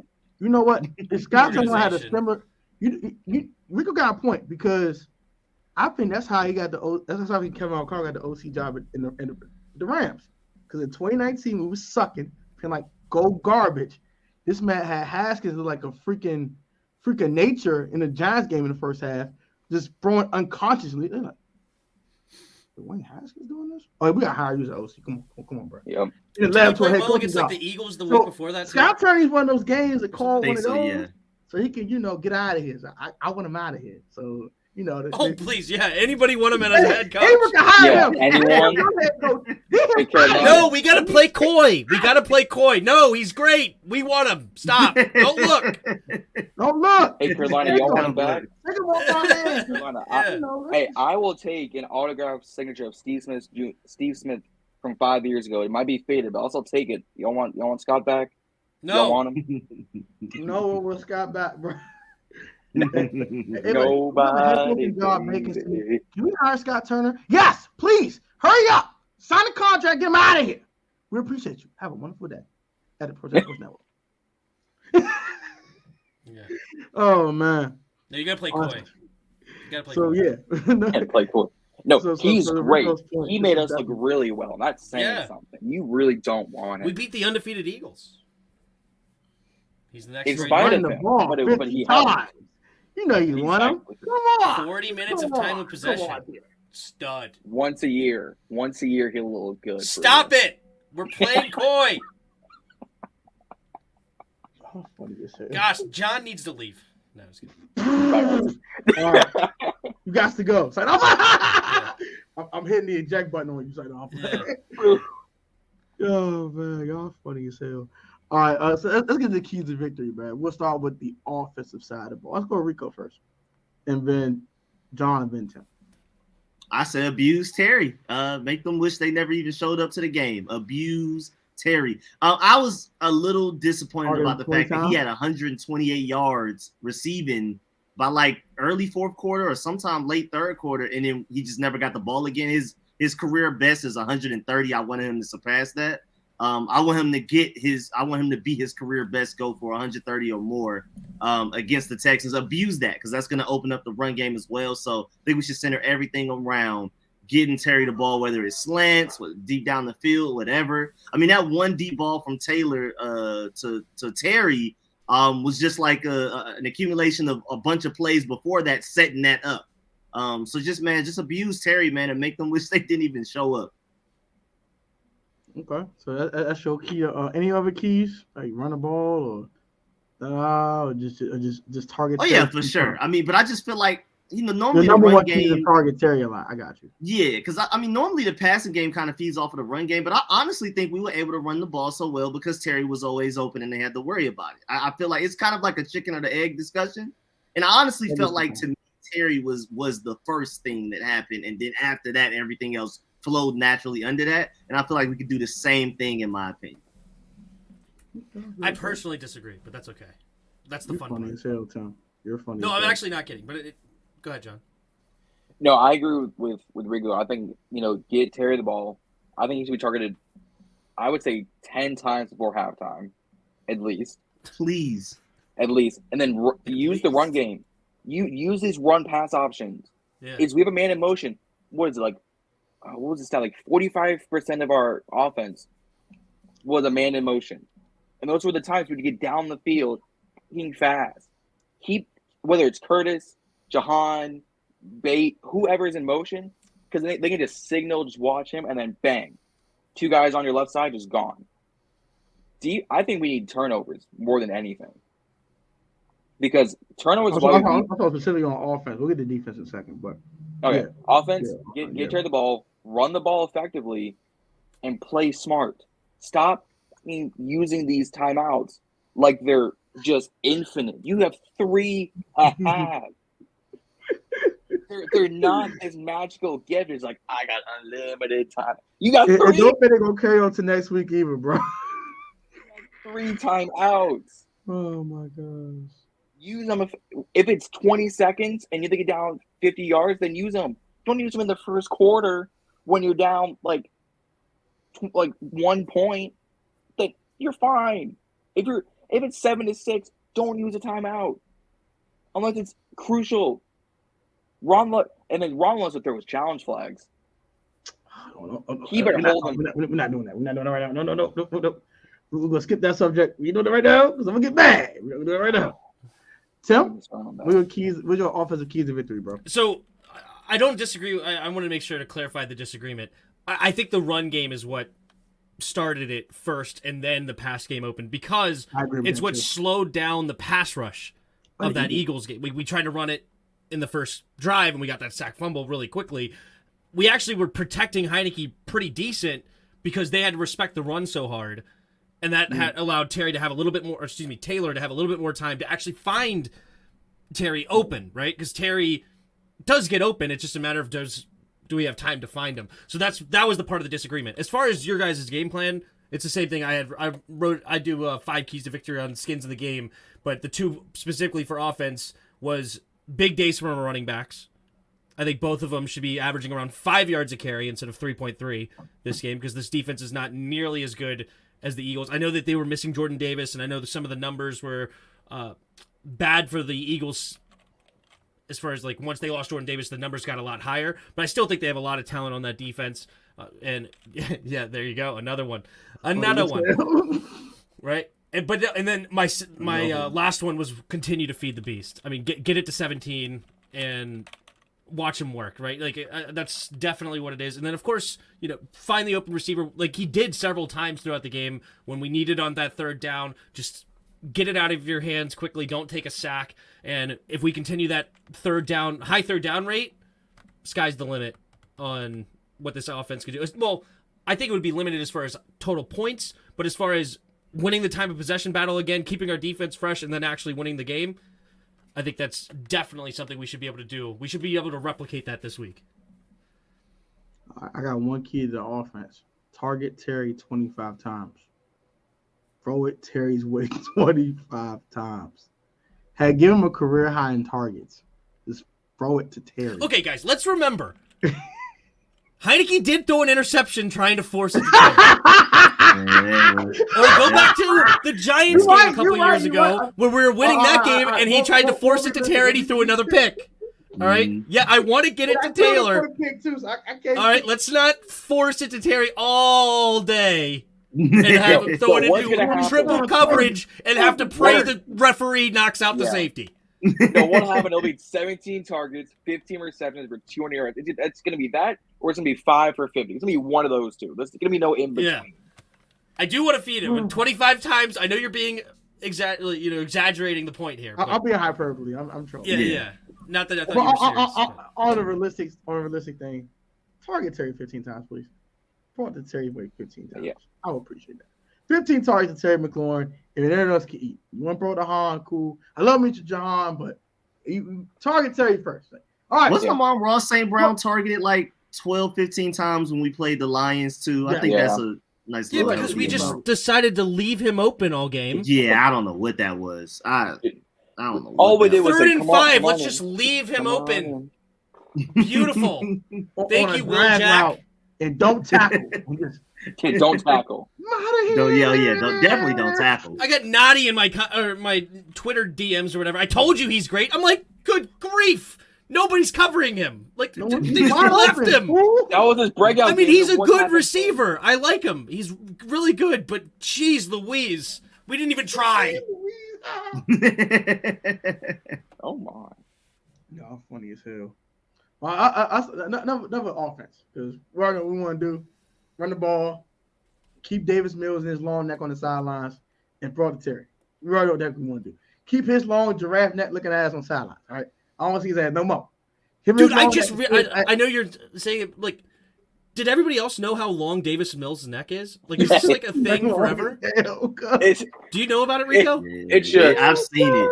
I just saw Ed Oliver's like preview thumbnail, and I'm like, good grief! And then I didn't even realize it was a meme. I just literally saw it, and yeah, it's wild. But anyway. Oh wow, I'm seeing it on Ed Oliver's thing. Dude, it is ridiculous. He's really supposed to only be 5'10" for real. Dude looked like Littlefoot from Land Before Time out here. Good night. My man, a giraffe for real, boy. My man is really a walking giraffe. 5'10" for real. In real life, my man is a real life giraffe. Heinicke's neck looked like this comparatively. Yeah, compared to You stand next to each other. You're like, where's your neck? Actually, my neck's normal. His neck is longer than my arm, bro. I'm scared. His neck all the way up here. His neck is longer than my whole arm, bro.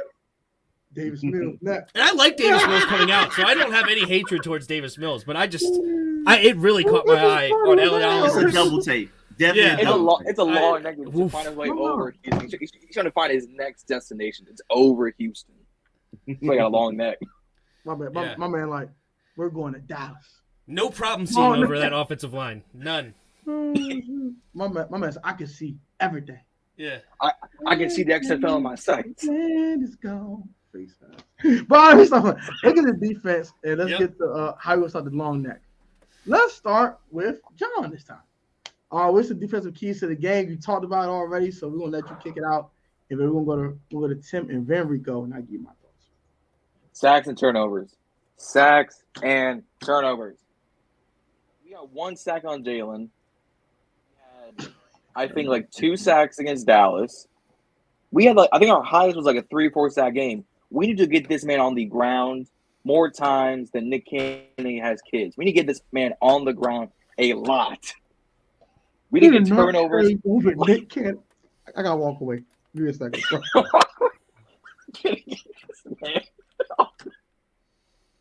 Get this man on the floor. I want to see 3+ turnovers. I want to see multiple sacks. If I don't see none of this, I'm walking away. I'm done. Oh, shoot. Not more than Nick Cannon has kids. Oh, Go ahead, Tim. The only key to victory I have for our defense is don't commit a ton of penalties. Just stay clean this game, and we shouldn't have problems. All right? We don't need a bunch of PIs giving them first downs or stupid roughing the passers or anything like that. Just play a clean game, do your jobs, and I think we should be fine. Don't shoot yourselves in the foot. That's my take. And then I'll just since y'all covered all the like expert stuff, I'll just go ahead and cover the obvious one that everybody knows is that just stop Dameon Pierce and don't miss tackles. Like, I mean, because our defense, I feel like they're going to be in the right positions to make plays. I think I could see a scenario where it's 3rd and 3. We have a guy for a 1-yard gain. He breaks a tackle, gets the first down. That's the stuff that like probably irritates me the most about defense. Missed tackles. And so just stop Dameon Pierce, don't miss tackles, and then everything y'all have said, I mean, super spot on as well. I got one more for y'all. Put Brandon Cooks in the seatbelt. Lock him up. Won't let him out. No. Say Juice. Put him in the A-car. Locked up. Locked up. Lock him up, baby. No. You put A.J. Brown in the seatbelt last week. Put his ass in the seatbelt. Strap his ass up. No Brandon Cooks. You can't have Brandon Cooks this week.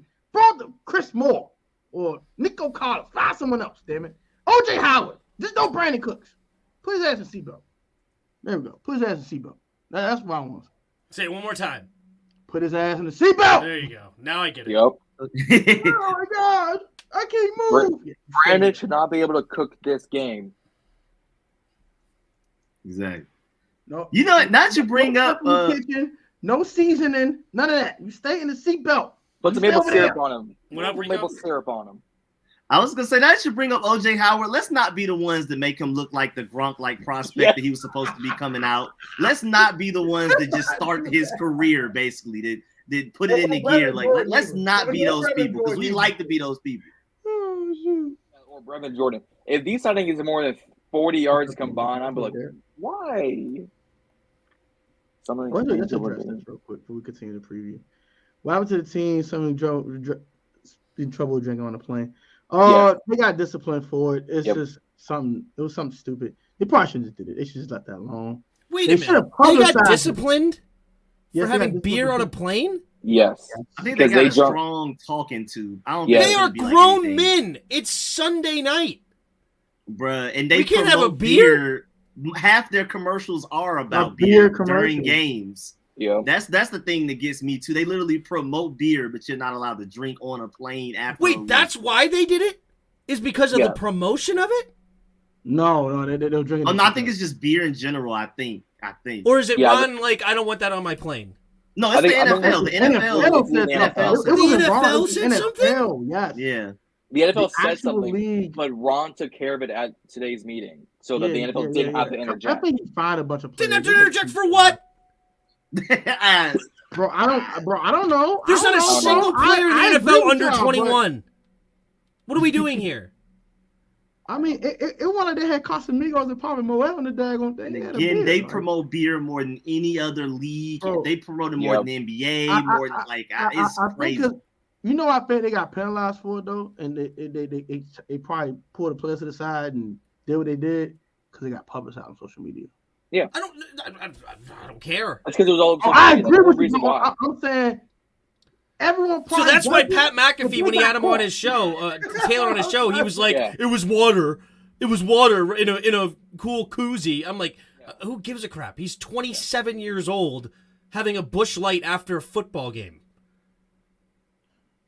I agree. Icy though. I bet the Vikings that they beat the Commanders, they probably drinking Casamigos and Moet and popping Ciroc balls and all type of. Kirk and they don't like. Yeah, is the friggin' bottles that they shake up, is that non-alcoholic now all of a sudden? That they literally put freaking plastic all over the locker room so they don't get it everywhere? I don't know. And you see those videos that no shot. No shot, exactly. But it sounds like nothing serious came from it, but it's just hilarious. Minor fine. It's just hilarious that anything was said. They probably Yeah, got it's always, kicked out in it's five. always just a stern talking to, maybe a few fines, if that. If there's a fine. If there's a fine, or just, hey, I'm just don't protesting. publicize it. That's it. Or just don't publicize it. on social media. Yeah, that's the only reason why. Chase might not play. We'll talk about Chase in a little. Well, we already talked about Chase very briefly already, but he might not play. It's a toss up. It's a game. It's a game day decision. If he's gonna play or be activated. Bro, mods, get these monks out of here. Mods, get them out of here. I see moderators in here. Get these people out with these porno comments. Get out of here, these porno comments, bro. I'm not. We don't want no bots. Block, bro. I'm not playing with this, bro. Who is doing this? What type of bots are these? Are these thought bots? What are you talking about here? Thought bots, man. Thought bot 8,000 with they porn jumps and shit, bro. I don't got time for that shit. But we don't want no feet pics in here. No. No, we don't want that. You're gonna infect my channel and blow it up. I'm about to kill y'all. This don't want to exist no more. We'll turn it into a portion. All right, let me stop. All right, let's get to the actual game. So we talked defensive keys and offensive keys to the game. Yep. X factors in this game: offense, defense for both teams. Start with Tim, and we'll go to Rico and John. I'll go last. Okay, I wasn't necessarily prepared for this one, but okay, let's see. X factor for this game. Jahan has been quiet since he's came back. I think they're going to really focus on Terry, and it may need to be a Jahan day or a Curtis day, but Jahan specifically. You're a first-round pick, 16th overall. I didn't like the pick. I like the person, and I think he's a good player. He needs to step up if you're picking number 16 overall, especially against this defense going against a terrible corner. So that's an X factor on offense. And then the X factor in a bad way is John Bostic. Keep him off the field. David Mail's question. If he's on the field, that is an X factor for Houston. That's a big deal. I'm dead. What about the Texans? OJ Howard over the middle. John Bostic. That's how it will happen too. Career day. 8 receptions, 120, 2 times. What the is this? Is this? Yeah. Him and Brevin Jordan go for like 160 combined. Like, what is this? And then one for Houston is Christian Harris. His PFF is horrible, but when I watched him against the Eagles, I thought he had times of flashes. The rookie out of Alabama. And so I think he could be a little bit of an X factor on defense for them. That maybe he'll potentially flash. So that's somebody to look out for is Christian Harris. Maybe getting after the quarterback, especially on the other side of we're focusing on Hughes. Harris could potentially get after it and make some tackles in the run game. So there's one for Houston.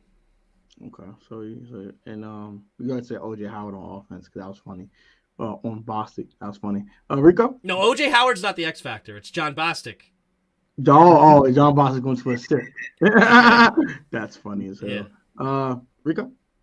One big X factor for me is Benjamin St-Juste on Brandon Cooks, especially. Love him, but he does struggle with quicker guys, even like Roger brought up a little bit earlier. Those double moves, man, with Benjamin St-Juste. I'm pretty sure they're going to have some safety help with them.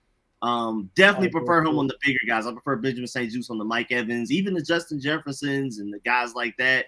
But, I mean, Quez Watkins, wide open by 5+ yards. And I prefer him on the bigger, not as quick guys. So, and I feel like they're just going to let him shadow Brandon Cooks quite a bit. Not completely. Jack Del Rio just doesn't do that. But I think the times that he's on them, that's going to be one of the big things I'm watching for is don't get beat by double moves. Don't allow his quickness to beat you. And when in doubt, you should have safety help. I hope we do that. Even though, it seemed like against the Vikings, he didn't have much safety help with Justin Jefferson a lot of the time, which is a little strange. And I hope Jack Del Rio makes that adjustment. Okay. I had somebody in my chat arguing with me that it was a good defensive call to not put a safety over top of one-on-one Benjamin St-Juste, Justin Jefferson. They're like, it's trips to the right, man. You have to put a safety over. No, you don't. No, you don't, bro. JJ's on the other side. Yeah, bro. That's the one that matters. JJ, bro. I don't care about them other dudes, bro. Yeah. Even him, Hawkinson, him throwing to him and Hawkinson all daggone game. And then we wonder why there's a 47-yard completion. He's like, well, that's just how it is. No, it's not. It's not. While he was tired, too. This was after the pick six. This was after he blitzed on a sack. And Yeah. then slot fades kill anybody. Slot fades is just a detriment to Thank everybody. any real corner, Yeah, honestly, in the NFL. Yeah. And it was just like no matter. I mean, And Bobby McCain's on the whole left side. It's not even close. completely away. Yeah. All the way away. We'll get predictions in a second, but that's interesting from Jared. Offensive X factor for me for the I saw the away team or the home team first in this case. I think for the Texans for me is Brevin Jordan. He's been a little quiet. Don't tell nobody about Brevin Jordan. And we talk about OJ Howard a lot, but I think Brevin Jordan is just a talented tight end as OJ Howard is. And if it's going to be John Bostic out there along with Jamin Davis, that was going to be a problem. So they play the two tight end sets, they go play action off of it. Both of those guys can run, can get open, they can catch. That could be a problem. So definitely offensive for me is Brevin Jordan / OJ Howard, even one. You can put either one there. Defensively for me, I said Jerry Hughes. We have to chip this man. You have to say no to Jerry. No. They ain't talking Jerry Jones, talk Jerry Hughes here. No, Jerry, no. You can't do this week. You're not wrecking the game plan, bro. We're chipping you. I will throw the whole offensive line at this man. I don't care. Anyone but him. I don't care. They need to have a long conversation with them before the game. Like, it's not happening today. The all line look at Jerry Hughes. 55 ain't happening today, bro. We're gonna throw Bates at you. We're gonna throw Logan at you. Throw everybody at you, so you don't do nothing. Because you're the only person that can get to this daggone quarterback at a consistent basis. It ain't happening today. We're not Jordan Mailata. We're not idiots. We're going to stop this now. No. If they go one-on-one, it's going to be a long day. So I just hope they chip that man. As for the Commanders, I completely agree with Rico. Ben St. Juice on defense. His coverage on Brandon Cooks will be huge. That's their best receiver by a mile. Well, that's if he plays too. That's another thing. It's he's playing. He's playing. So unless he said, bro, I don't want to do this no more. I'm out of here. But yeah, he's gonna probably play. So the defense, the coverage on Cooks will be huge with Ben St. Juice. And I think offensive for me, Antonio Gibson. I know we're talking a lot about B-Rob, and B-Rob's getting all the carries, but I want to see Gibson in space more. Like, I really believe that's going to be huge because they'll probably triple Terry. Look, bro, we're not letting Terry McLaurin eat today. We're putting the whole secondary of this man, bro. I don't care. Anyone but 17. Anyone but 17 can eat today. Anyone but him. Okay, cool. Let's Gibby out. Give me that. Cool. Tight ends don't eat. Cool. Gibby eat. Because Gibby is definitely our second most explosive offensive weapon outside of Terry. When that man's in space, he's a different animal. He just turns to a punt returner, turns to a kick returner, and just makes people miss. And just that touchdown catch in the back of the end zones. Yeah, just a dog. Just dog. So Gibby for me is an X factor on offense. And that's my X factor. So dang, we got to everything. We gotta get the predictions going now. It's the last. This the finale. Who's gonna win this game? Start with John. I got us winning. Well, first, let me do my X factor. I'm gonna do defense. I think offense. I agree with Gibson. Defense, I'm going Jamin Davis because I think it's gonna be more about it. Jamin Davis, because if they're not gonna throw the ball, they're damn sure gonna run Dameon Pierce up the middle. Davis has been producing much better as of late, especially as a run support. He's my X factor. But for predictions, I've been dog shit on predictions over on BIB. I've been 0-7 on predictions, 0-8, whatever it is at this rate. I'm going 25-19 us. Weird score, but 25-19 us. 25-19, okay. Rico?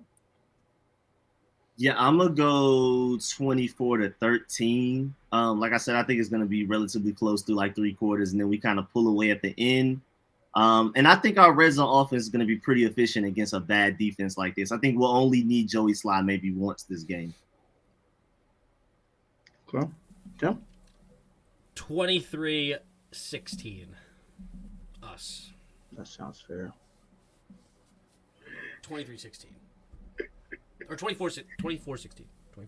Or what did I say? 23-16? No, 23-16. Okay. I got Ignore me. 24-7 Texans. Dude, I'm just really mad that John said he's 0 for 7 and he picked us. What a take Yeah, one at for the this team point, yeah, and yeah. pick Houston. No, Yeah, I'm please. 0-7. I'm 0-7 because I've been saying to me 3-point games the entire damn season. Look, let me tell you something. I have a Um, gambling account. Thanks. I went all in on the Eagles because the NFL hates me, and I knew that would help. I took one for the team, and I completely lost my entire bankroll on my gambling account. we okay? appreciate everything you do, man. Yes, all right. That's what you have. Appreciate Literally, your service. I have a freaking. You're not going to be able to see it, but I have a notes from the Skins of the Game or last week for last Wednesday, and my 5 keys to victory were start fast, spy Jalen, get the ball out quickly, O-line play above their level, and key number 5, Tim bet against us. Literally was my 5th key to victory on how to beat the Eagles. If you stink at picking games, pick against us. You want to win? I made him leave, but I'm just kidding. And you know what? He's like, I'm so sorry. Damn it. I can't see my face. If we lose, I'm gonna be so mad. Go ahead and pick the Texans to get their ass kicked. Stop playing. Oh yeah, the Texans get their ass kicked Sunday. That's not bull crap. We're definitely gonna play against downtown competition, though. We're gonna struggle to win this game. Bro. Our guys gonna go fourth quarter. I think Davis Mills has the ball last. He had the ball last. We're up 3. Say 2017. And our new slot corner, Ballin McCain, gets the game seal interception. Get out in 2017. Okay. That's a bold prediction. I Run like out it. of there and say, Yeah. "Yay, new slot corner got a pick. No more wild goose, wild turkey, no more. Yeah, we did it." What happened to Wild Goose? Did he get hurt? Yeah. I believe so. I think it's like hurt and bench. I think. I think it's both. Really? It's a mix of Yeah. both. I think it's they said the emergence of Derek Force. They want to keep him back at free safety. They love curl and the. Well, that's why Buffalo Bobby Nickens McCain is last coming spot. in, but I haven't seen 37 out there in like 3-4 He was weeks. hurt for a while, but I just Yeah. think with the emergence of Derek Force, they want to put McCain somewhere, and the best place to put him where he's supposed to be in the first place was playing slot corner. They should never experiment with the Rashad Wild Goose Wild Turkey experiment, and they should have never put St. Juice in the damn slot they don't start to begin with. I don't know what the hell they was thinking to play Bobby McCain from the beginning of the daggone season, because that's what he is. He's a slot corner. He's not a safety. He never was. People were just like, "Oh, I'm going to play safety in Miami." 1 season. He's not a safety. He's a corner. Keep it that way. We'll win this game. Game set interception goes to Bobby McCain. I think we forced 3 interceptions of Davis Mills, but for some reason our offense will not come ready to play, and we'll struggle to score 20 points against a dumb defense. We're going to escape with a win, and we'll see how that goes after that. So I got 2017. Rico's a 10-point game. John has, I think you said That's a 25-19. Super weird. That's super weird score. So now 6-point win for John and 7-point win for Tim at 23-16, right? All right, so we all picked the Commanders to win. Don't F up Commanders. Please take command and win this game, or I'm going to choke you. I'm going to choke everybody. I'm going to go to Taylor Heinicke's house and steal all the chains he wore after the Eagles game. Steal all the defensive chains. I need all of them. I need all the chains. I can auction them off. I'm robbing them. Give me your chains. Y'all lose. Give me. Oh Give me my. chains. I'm wearing them. They mine now. They mine. Damn it. Yeah, before we get out of here, shout to y'all for tonight, man. It was definitely fun to talk to y'all. Maybe chop it up with y'all. I want to do a different type of game preview for this week, because who really cares about Houston Texans football? Not even Houston fans. Not even Houston fans. I'm gonna be rude, bro. But who cares about Houston? They'll probably they're gonna have less attendance than us, and it's gonna be a home game for them. They're gonna have less attendance of Texans fans. I guarantee you. Yeah, facts. Yeah, they're focused on TCU right now, anyway. Just like Yep. the Exactly. whole Louisiana's focused on LSU. Yep. Like, Bro, I was this close like a month ago to catch a fly out there. I just want an excuse to travel. I always want an excuse to travel. I think Rico knows. I told Rico. yeah. I told Tim knows. I just want to travel. Like I want to press a flight button and just get the hell out of here. Just DMV gets on my nerves. I'm gonna get out of here as much as I can get out of here. You see, So, Frontier got the who pressed $600 this button? unlimited pass. I know, right? I want to press Wait, that what? button. My wife said no. Frontier is offering a $600 unlimited flight pass for a year. I'm not flying Frontier. Nope. Yeah, but they probably charge like $60 a carry on. Yeah. You probably got to fly the plane $75. sometimes. Fly what? So you probably got to fly the plane sometimes. You got to Fly the plane. Just as bad as Spirit Airlines. Yeah. Hey, Yeah. dog. You have a Oh stop my in God. Kentucky. For a day. Isn't it go For a to day, for a Kentucky day. and then Vegas and then down to Texas? Yeah. Flying Yeah, on Frontier yeah. is worse than flying on Spirit. I'm never doing it again. I did go into what was it? It's only a 45. It was Charlotte. Because my friends didn't want to drive. So like, let's get the flight. This Frontier is only $50. No. Worst experience ever. I was like, get me off this mug. Like, it's That's only a shame. 40 This is minutes. a Just get me subsidy. off of here. Delta It was too, which is 45 like- minutes. I was like, just get me out Say of that here. again, Rico? It's a subsidiary of Delta too, so you would think they will hold them to a higher standard, but just No, they'll make Frontier shit so then Delta can look better when people want to go to Delta. They're gonna get more money that way. They're like $50 and that was a bad experience. I'll pay $95 and go to Delta real quick. I wish you could find a freaking flight for $95. Have flights come down? A Sort little of. bit, because I'm Sorta. about to book Anyway, mine to go to not Worcester. to go off on flights. Sorry, go ahead. Rico. Yeah. Are you good? No, you good. Shoot. I love talking about traveling now. We can make a travel podcast if you like. Travel podcast. I'm about to go to Keep on cruise where to in go. December. That'll be fun. Wait, what cruise are you That's going on? Going on a Royal Caribbean out of New Jersey. Ooh, that sounds fun. I say because I'm going to one the next month too. I'm going Royal Caribbean out of Orlando. Y'all having a good old time in December, huh? Y'all having a good old Christmas season. Yes, Y'all sir. What date? More what? What date?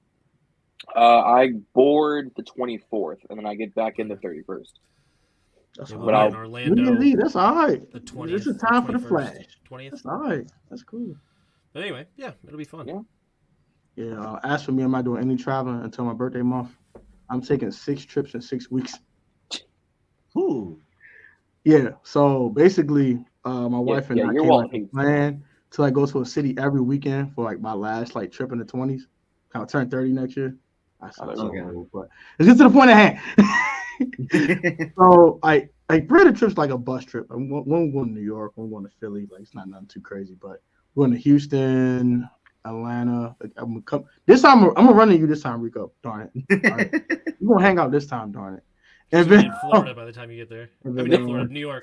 I know, right? He was just mad and told me, say, you know how I move.